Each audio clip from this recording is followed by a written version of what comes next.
Put my life on the line. Miami Hurricanes will win their first ACC championship. If you're a casual ball watcher, maybe from Maryland, maybe from Georgia, maybe from, I don't know, North Alabama, maybe from Tennessee, and you don't really keep up with the ACC, but you have kind of a clue of the teams in the ACC, and you don't really watch the championship games, you will probably think that the Miami Hurricanes will have an ACC championship by now.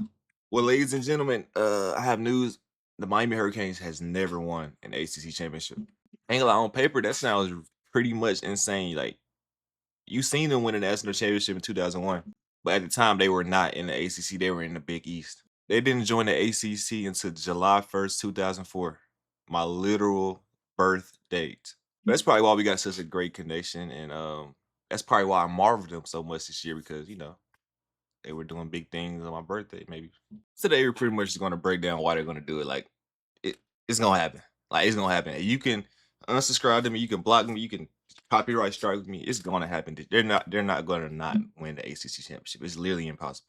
But make sure y'all like and subscribe, man. Enjoy the video. And Miami fans, tune in, like and subscribe. I want y'all to feel me on this video. You know what I'm saying? It's a lot of good things I got to say about Miami. And yeah, y'all have no excuses but to win the ACC championship. The Miami Hurricanes brought in their star quarterback Darian Mensah for a whopping $10 million in the transfer portal. Not only that, he had a pretty superb season with just under 4,000 yards, 34 touchdowns, 6 interceptions with a 76.6 QBR. That boy was on fire this year, man. That he brought his best friend Cooper Barkay with him. He had 72 receptions, 1,100 receiving yards, 7 touchdowns, and 15 yards per grab.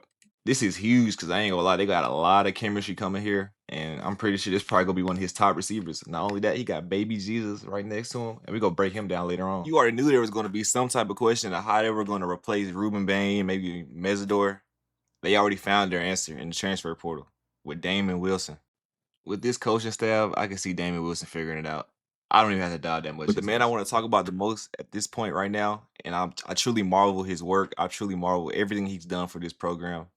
We got to talk about Mario Cristobal, man.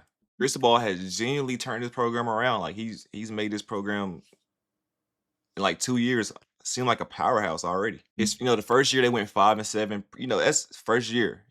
You know, it's kind of scary to see 5-7, especially from the Miami standard. But you kind of got to deal with it the first year, no matter what happens. Then 7-6 that year in 2023. I think honestly the 7-6 year felt probably worse than a 5-7 year in my opinion, especially after seeing what happened, how they lost. I think the Georgia Tech at the end of the game, man, that was a rough year, and it looked like the trajectory was bad.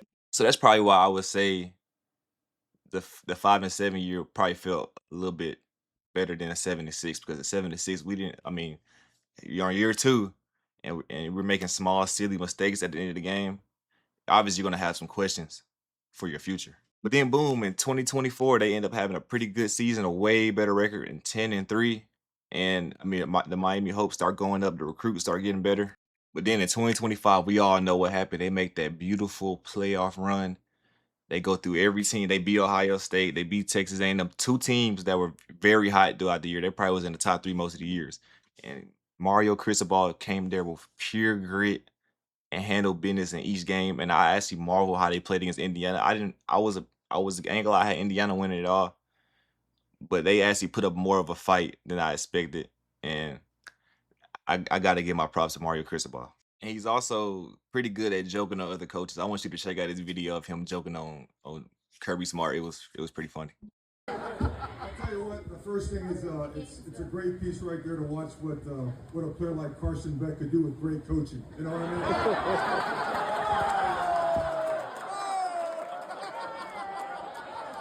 No, seriously, He on Kirby bad. Kirby Smart, let's give it up Kirby Smart. If it wasn't for all his years of pre-NIL, we wouldn't have NIL right now. His ass.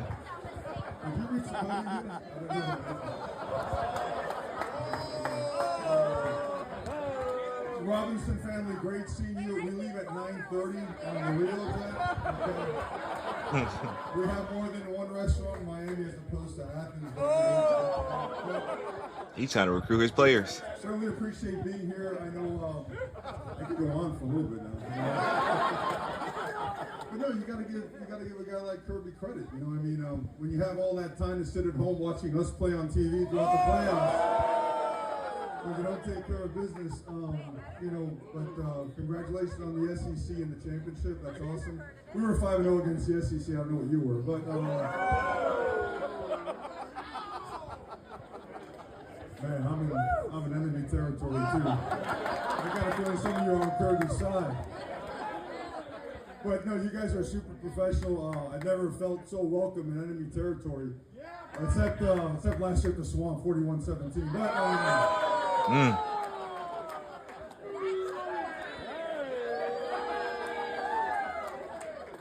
that was meant for that guy, the Georgia guy.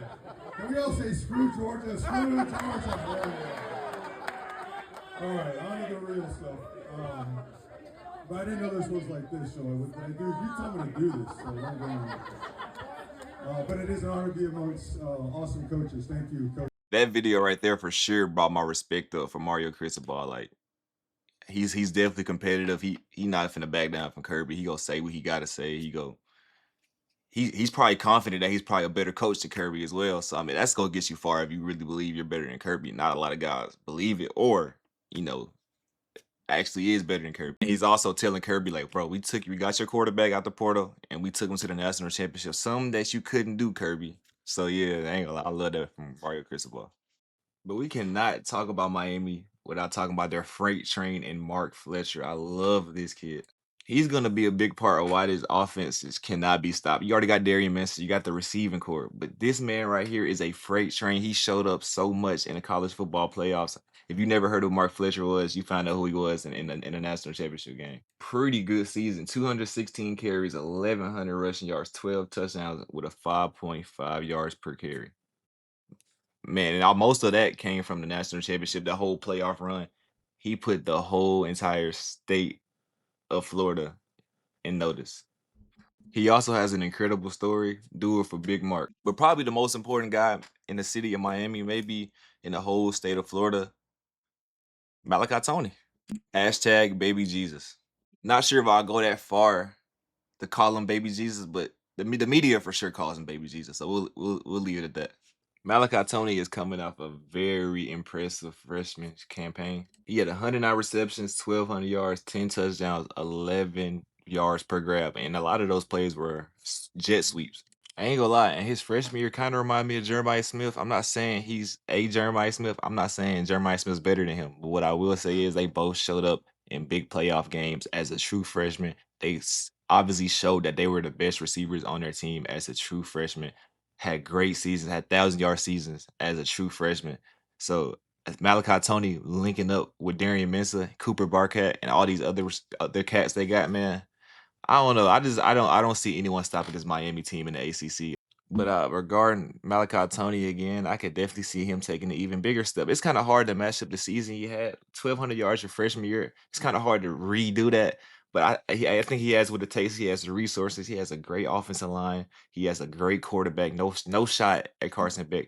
But I think Darian Mensah probably will have a better season than Carson Beck did. They will put a lot more responsibility on Darian Mensah's shoulders.